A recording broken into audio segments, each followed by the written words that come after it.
And it's our news media and mainstream media's fault. Why? They're not doing their jobs. When our country was formed, we have three branches of government, naturally. Legislative, judicial, and executive.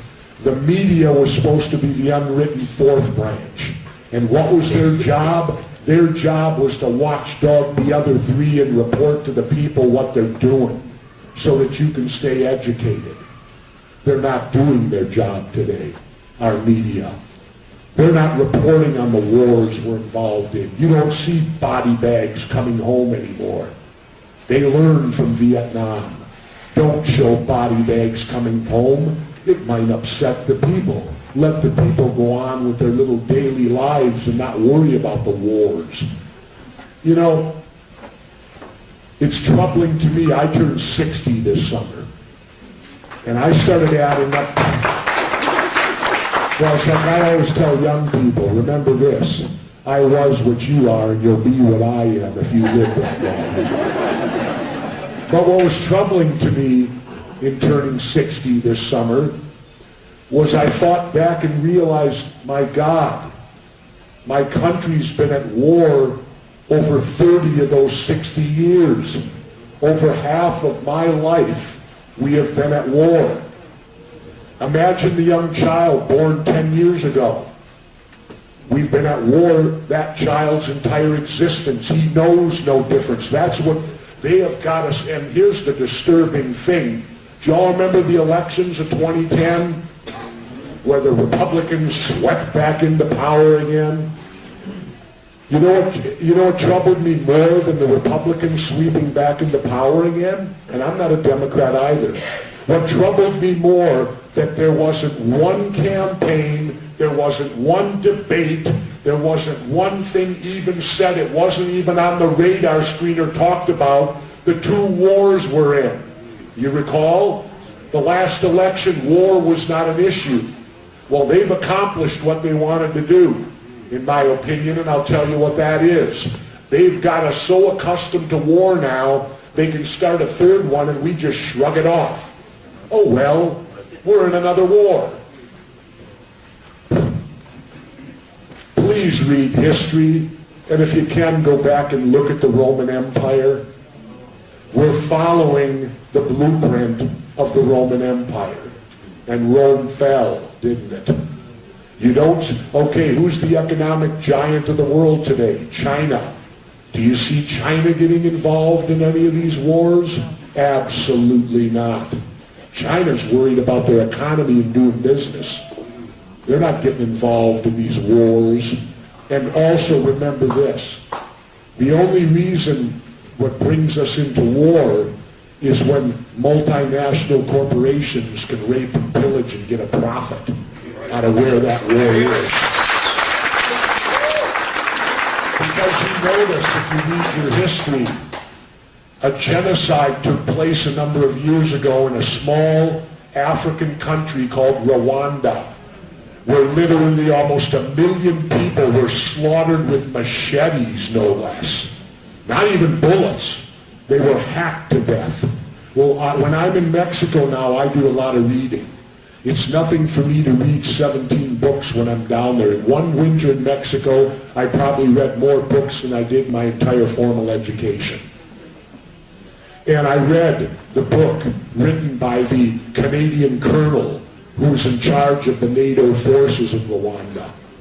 And he stated completely that had he simply been given 20,000 troops, he could have stopped the slaughter of nearly 800,000 people. But nobody cared.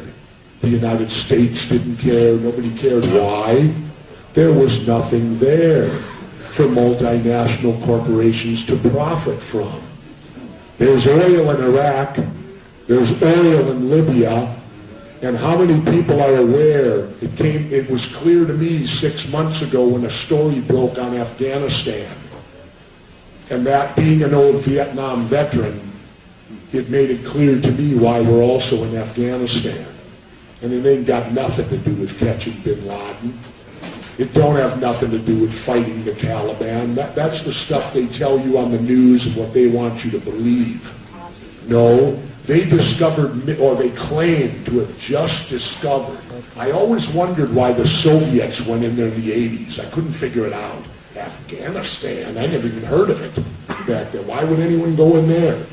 Well, they claim to have just discovered massive mineral wealth there. Like what? Some Marine was on patrol and tripped over it? Oh, what do we got here? I better report this back. Including a vein of what they say could be $1 trillion vein of lithium. Now, what is lithium used for? Every cell phone, every computer, and soon-to-be electric cars will require lithium for the batteries. Now, let's be honest. If my government would be honest with me and say, look, we got to go to Afghanistan to go get this lithium so that we can progress forward and get off oil and all of that stuff, and it's imperative for the direction and modern and future and all that, I might sit back and take a different view of it. At least I would assess it and think about it. But when they tell me this garbage, that we're out there to bring them democracy, people that wouldn't know democracy for 10,000 years if it came up and bit them on the ass, we're going to give them democracy. And I got a feeling it's going to backfire. Because if these people are allowed to vote, you might end up with more radical clerics running these countries who will hate the United States worse than what they do right now. And also remember, an interesting thing was told to me the other day about Vietnam. I'll switch gears for a moment. And that was this. There wasn't one Vietnamese who fought in our Civil War. So why did we fight in theirs?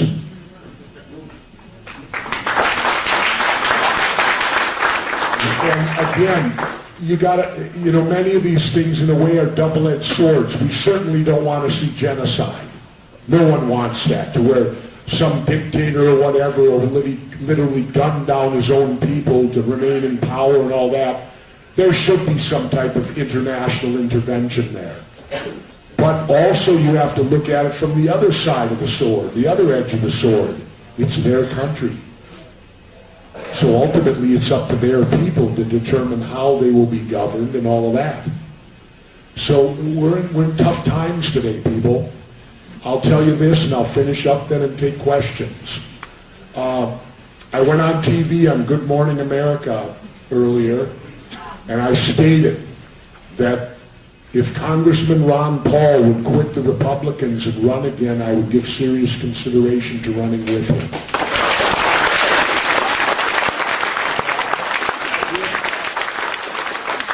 Although we might have to flip a coin to see who gets the top job. Because everyone in New York's telling me to do it. But you'll notice in this book that I dedicated it to Congressman Ron Paul. I dedicated it to him because he was the only congressman that had the courage to stand up on the floor of our Congress and make what I thought was one of the greatest speeches I had heard when he said, WikiLeaks hasn't killed anyone. How many people have been killed over the lies and the intelligence deception that we were given into the Iraq War? And then most importantly, I thought, was when he made the statement that in a supposed free country like ours, when the truth equals treason, when you tell the truth, you can be said that you're a traitor, we're in bad shape. And I can't agree with that more. When the truth becomes treason, we're in bad, bad shape. Think about that a minute. When telling the truth. And then, I'll finish with this then, the reaction. All these people that want to be our next president, from Mike Huckabee to Sarah Palin to down the line, including Hillary Clinton, all of them in there, I couldn't believe when they demanded that this gentleman, Julian Assange, be charged with treason. And I said, wait a minute, I only went to high school. But even I know, don't you have to be a citizen of the country to be charged with treason? You can't charge anyone that's not a citizen with treason. That's crazy. And these people want to be president and they don't even know that. Don't even know that. You know, it's treason. The guy lives in Australia and I think his website's in Switzerland or something like that, the best I can tell. But we're going to charge him with treason. Shows our arrogance, doesn't it? It shows the arrogance that we've turned into today, that we think we can do things like that. So I've spoken enough now. I'll open up in a moment to questions. Relax. And I would prefer if people could keep them on topic if you can. Don't give me a whole bunch of wrestling questions, because I'll tell you what, I don't watch wrestling anymore. And I haven't watched it since I left it in 1990. That's 21 years ago. So whatever Vince is doing, I have no idea. You know?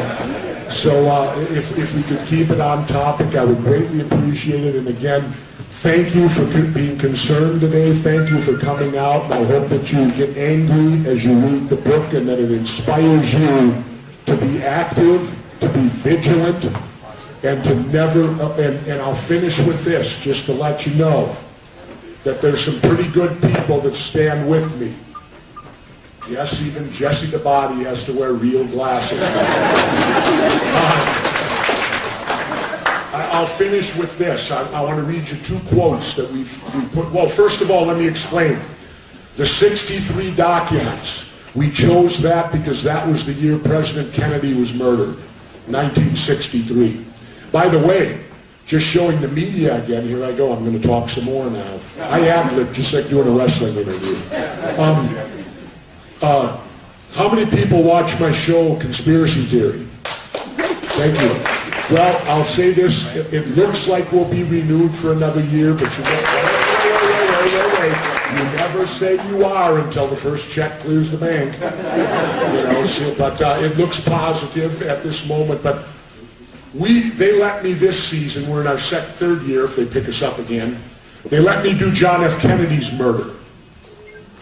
We had a confession, written, oral, and visual confession. E. Howard Hunt of Watergate fame in the CIA confessed to his son, St. John Hunt, and St. John identified his father as being the old tramp in Dealey Plaza, for those of you that are connoisseurs of the Kennedy murder, and if it's not him, he's got a twin.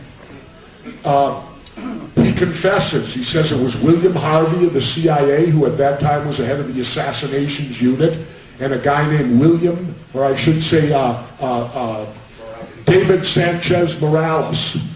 And David Sanchez Morales is known for something too. In 1967, he was there when they captured Che Guevara, put him up against a wall and executed him.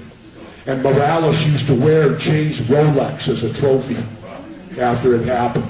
No trial, just put him up against the wall, killed him. So again, how come, where was the media? There's no statute of limitation on murder. Here we have a confession to the murder of our 35th president, and it doesn't receive one word in the mainstream media. Not a word. Not a word. You have to be watching my show to know it. Not a word. And I guess, how many saw the great movie Malcolm X with Denzel Washington? Well, I like to quote Malcolm and say, "You've been bamboozled." And that's exactly what the mainstream media is doing to us, people. We've been bamboozled. And we better wake up to it. Now, I'll read these quotes and then we'll go to questions. If they say I'm unpatriotic for doing this and all that, let me quote Patrick Henry, one of our founding fathers, who of course we all know from Give Me Liberty or Give Me Death. Well, he's got another one. The liberties of a people never were, nor ever will be secure, when the transactions of their rulers may be concealed from them. But what was troubling to me in turning 60 this summer was I thought back and realized, my God, my country's been at war Over 30 of those 60 years, over half of my life, we have been at war. Imagine the young child born 10 years ago. We've been at war that child's entire existence. He knows no difference. That's what they have got us. And here's the disturbing thing. Do y'all remember the elections of 2010? And it's our news media and mainstream media's fault. Why? They're not doing their jobs. When our country was formed, we have three branches of government, naturally. Legislative, judicial, and executive. The media was supposed to be the unwritten fourth branch. And what was their job? Their job was to watchdog the other three and report to the people what they're doing so that you can stay educated. They're not doing their job today, our media. They're not reporting on the wars we're involved in. You don't see body bags coming home anymore. They learned from Vietnam. Don't show body bags coming home. It might upset the people. Let the people go on with their little daily lives and not worry about the wars. You know, it's troubling to me. I turned 60 this summer. And I started adding up. Well, it's like I always tell young people, remember this. I was what you are and you'll be what I am if you live that long. And I'll tell you what that is. They've got us so accustomed to war now, they can start a third one and we just shrug it off. Oh well, we're in another war. Please read history, and if you can, go back and look at the Roman Empire. We're following the blueprint of the Roman Empire. And Rome fell, didn't it? You don't, okay, who's the economic giant of the world today? China. Do you see China getting involved in any of these wars? Where the Republicans swept back into power again? You know what troubled me more than the Republicans sweeping back into power again? And I'm not a Democrat either. What troubled me more, that there wasn't one campaign, there wasn't one debate, there wasn't one thing even said, it wasn't even on the radar screen or talked about, the two wars we're in. You recall? The last election, war was not an issue. Well, they've accomplished what they wanted to do, in my opinion.